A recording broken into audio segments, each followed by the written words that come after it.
باللہ من الشیطان الرجیم بسم اللہ الرحمن الرحیم۔ محترم جناب توفیق الدین صدیقی صاحب، جنرل سیکرٹری جماعت اسلامی کراچی جناب سید وجی حسن صاحب، امیر ضلع وسطی جناب مظفر بھائی، ٹاؤن چیئرمین نعمان بھائی وائس چیئرمین، اور مجھے نارتھ نرور ٹاؤن کے چیئرمین صاحب عاطف علی خان صاحب بھی نظر آ رہے ہیں، شاہد قریشی صاحب بھی موجود ہیں، اور ضیاء بھائی بھی موجود ہیں، ضیاء جامعی صاحب وائس چیئرمین ٹاؤن، ہماری یو سی کے چیئرمین عمیر بھائی موجود ہیں، اور پچھلی والی یو سی کے بھی کاشف بھائی نظر آئے تھے، اور سارے ساتھی دوست احباب یہاں موجود ہیں۔ میں سب سے پہلے آپ سب لوگوں کا شکر گزار ہوں شاندار استقبال کرنے پر۔ جماعت اسلامی اس وقت پورے ملک میں ایک تحریک لے کر چل رہی ہے، اور وہ تحریک یہ ہے کہ جو اس وقت بڑے بڑے مسائل ہیں پاکستان کے 25 کروڑ لوگوں کے، وہ اس وقت کوئی بھی ایڈریس نہیں کر رہا۔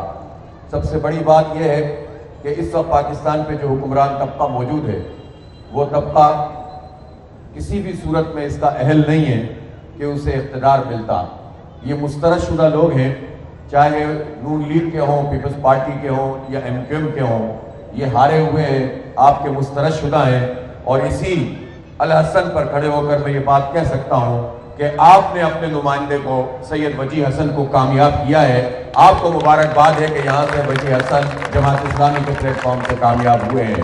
فارم 45 کے مطابق یہ جیت گئے ہیں، لیکن فارم 47 کے مطابق پتہ نہیں کس ایم کیو ایم والے کو، جس کو 2-2.5 ہزار ووٹ شاید ملے ہوں، اس کو لا کر بٹھا دیا گیا ہے، جو ظاہر سی بات ہے بہت بڑا ظلم ہے لوگوں کی رائے کے اوپر زبردستی چند لوگوں کو بوٹ پالیشیوں کو مسلط کرنا کسی صورت میں بھی قابل قبول نہیں ہے۔